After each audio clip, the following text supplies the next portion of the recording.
G'day and welcome to Aussievision. Today we are talking about the two cities still in the hunt to host Eurovision 2023 and seeing which one on a head-to-head basis suits Australian travellers to the contest more. I guess this would actually suit any travellers, I would say, because the same things that Australians are after are what most travellers will be after when they're going to the Eurovision Song Contest. So let's start with the number one thing for most people, and particularly for Australians coming from the other side of the world, it's the flights. So let's look at Glasgow. So for Australians, you can actually fly there with just one stop. Now that's pretty good when you are traveling to the other side of the world. 2 stops is an absolute killer. And you can actually go through Emirates with Dubai, stop over to get there to Glasgow. So that one-stop thing is fantastic to reach there. There are some other options that you can do that are 2 stops as well. There's plenty that actually do it in that way. So even if you don't want to go with Emirates, there's going to be plenty of other options that do the 2 stopover. And of course, you can go to London and make your way to Glasgow. Now, let's look at Liverpool. John Lennon Airport really isn't quite as big as Glasgow. It takes about half the amount of passengers, probably half or even less than the amount of airlines fly there. So no real surprise to see that you can only get there with 2 stops. So you'd need to stop twice somewhere along the way. Singapore and Lufthansa do it, where you can stop in Singapore, then Germany, and then on to Liverpool itself. And there's a couple of other airlines that you can do that as well. Not ideal for Aussies, but there is an alternative. You could fly to Manchester, where you'll get just one stopover, where Emirates and Qatar do that. So Doha for Qatar, Dubai for Emirates, and then you can get into Manchester Airport with just that one stop. And then it's just a 1 hour, well, just over 1 hour train trip from Manchester Airport to Liverpool, which isn't too bad. That's how long it takes for a lot of international airports to get into their main city. So there is a potential there, but I have to say, considering there is a direct flight to the host city and it's just a larger airport overall, we're going to give the flights to Glasgow on this one. They definitely win, I think, on being able to get to the city as easy as possible for Australians at the very least. All right, now let's look at the other one. We've got to the city, but we need a bed. We need to stay somewhere, and accommodation can be very tricky with Eurovision. Looking at hotels maps, which charts all the maps in an area depending on where you're looking at it, and essentially Glasgow has more hotels than Liverpool, depending on where you look at your city limits. So does that mean we give it to Glasgow? I say no, because you don't look at the total hotels if they're already booked. We're looking at what's going to be working for Australians now. And if you look at every weekend in May for Glasgow versus every weekend in Liverpool, on what is available on booking.com right now, you'll see that there are hundreds of more hotels rooms available. Essentially, in some of the low weeks, there's only 30 odd hotels left in Glasgow with very high prices, while there's pretty much 100 and above, even to the 200s for some weekends in May for Liverpool. Now, that does mean fans are probably guessing it's going to be in Glasgow, but for Aussie travellers and for travellers anywhere, you're going to want Liverpool maybe to win if you haven't booked accommodation yet, because you're going to have a better chance. So when it comes to hotels, we have to give this one to Liverpool. Okay, so we've got our flights, we've got our accommodation. Now we need to go to the show. So tickets. Now, tickets are going to be super hard to get this year because it's going to be a very popular Eurovision.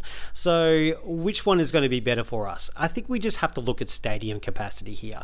So essentially, we look at the OVO Hydro Stadium in Glasgow. It has 14,300 it can fit in there. Now, look, I guess there could be different numbers based on what the stage looks like. It's quite a round one, but they do allow for that anyway. And so that's a decent sized stadium. Like, think about Rod Laver Arena here in Australia, in Melbourne, that's 15,000. So not much smaller than that. So that's a lot of seats. Now, M&S Bank Arena in Liverpool only has 11,000.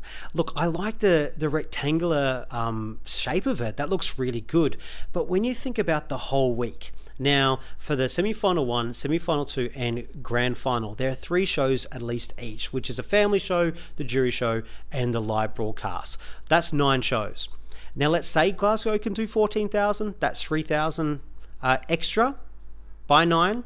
27,000 more tickets. That's a lot, It's good for the finances of the contest, but it's more opportunities for us to get tickets overall. So even if Glasgow does reduce down, I don't think it's going to be less than Liverpool. So for tickets and stadium capacity, we have to give this one to Glasgow. All right, so we have our flights, we have our accommodation, we have tickets somehow, we've got it there. But we also want a party. You know, Australians love a party. We're there for the whole experience, not just to watch a show. It's about getting with fans from all over the world. So where are we going to do this? If it doesn't go right, as we saw in Turin a little bit, it just maybe takes it away a little bit from the contest overall. So who has the better options here? Now, both are great cities that are going to enjoy putting on a great party, and it's going to work really well. Now, I think there's plenty of places for Glasgow to host villages and parties. There's the centre of town, there's Glasgow Green, they've got a lot of parks. They do have the waterfront of the conference centre and the stadium there, but it doesn't look like there's a lot of room to hold something massive there. But the city itself will put something on really good, and it's Scotland. Like, I feel like they're going to put on a good party. They're good, fun people. Like, it should be great. Liverpool, on the other hand, that location is phenomenal. So you've got the conference centre and the stadium, but you've got the whole waterfront. It's beautiful waterfront at Liverpool. It looks incredible. They host music festivals there. There are bars and restaurants. It's walkable to the city. It's going to be walkable to your hotel, or maybe what you want to stumble on home after a party or two. Plus, the pictures of it look great. There's old buildings, modern architecture.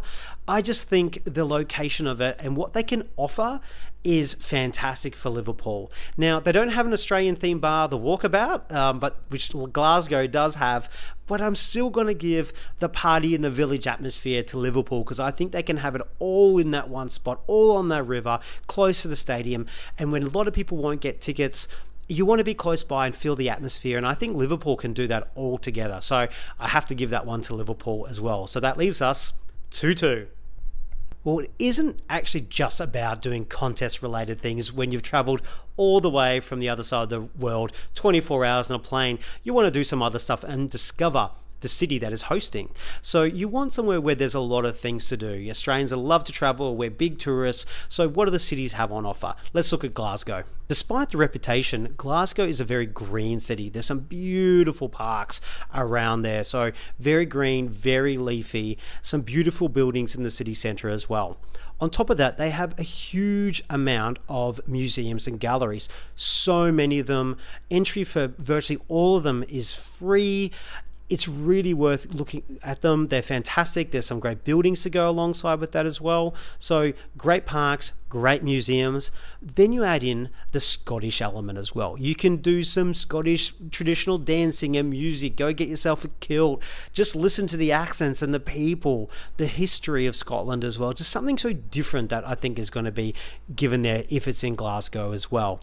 Plus, you've got so much close by. Edinburgh, which is an amazing city, is just up the road. Just get a train over there. I think you can do it in under an hour, and you're in Edinburgh, and it's a beautiful city as well. And then you've got Scotland in your backyard if you want to do stuff afterwards. The Highlands, there's the Hairy Coos or whatever they call it. There's so much to do in the backyard around Glasgow. There's so much to do in Glasgow. Just the city itself and the people, and it looks to be a great place to visit. Pretty hard to beat there. Now, Liverpool as well. There is so much to do in Liverpool on top of that. A couple of big key things for Liverpool is football and the Beatles, and you can do both. So, number one, you've got Anfield Stadium, the home of Liverpool FC. I think you don't even have to be a football fan to go and experience that and do a tour of that. I would love to go there. I am a football fan. That would be amazing. On top of that, you've got the Beatles Museum, the Beatles statue, the Beatles story. They're like global. It's music. We're Eurovision fans. Of course, we're going to love a bit of the Beatles stuff as well. So that would be an incredible experience to go and do that. Then you have like a cruise on the Mersey River. Like, isn't it this from the song lyric about the Mersey? So you got to go and do that on top of it as well. So some really great landmarks to go and visit. You're also super close to so many other places. Manchester is just up the road. All the north is really close by as well. So you can do day trips to so many places as well. You can even pop over to Ireland if you want to. It's just across just a little bit of water there, or just a quick flight. So I think there's so much that can be done around Liverpool. So when you look at those two, it is a bit hard to pick one, and I'm going to have to give it a draw because I think they're just so different experiences. I think there's going to be a real cultural side of being in Scotland and Glasgow. Well, I think there's the real kind of like, let's go and tick off those really big things like the Beatles experience and the Anfield Stadium about from Liverpool as well. So I'm going to sit on the fence, and I think that both are just amazing cities to go visit. I really cannot wait to go to either one of them if they win. And hey, even if the other one loses, try and get there as well because they look like great cities. So overall, I got that as a 2.5, but a draw between the two on behalf of Australians. It probably matters what's the most important thing for you. You want your tickets, you choose Glasgow probably. If you want to have this wonderful immersive experience all in the same place, maybe Liverpool's going to be better in the long run for that one. And if you just want to make sure you got a bed to sleep in, Liverpool. And if you want to get there okay, you go for Glasgow. But ultimately, either city is going to be a great choice for Eurovision, and I cannot wait to see what they put forward and who wins and hosts on behalf of Ukraine in the United Kingdom next year. Let us know what your favourite is. Tell us in the comments. Would you rather be in Glasgow or would you rather be it in Liverpool? Thanks very much for joining us, and see you later.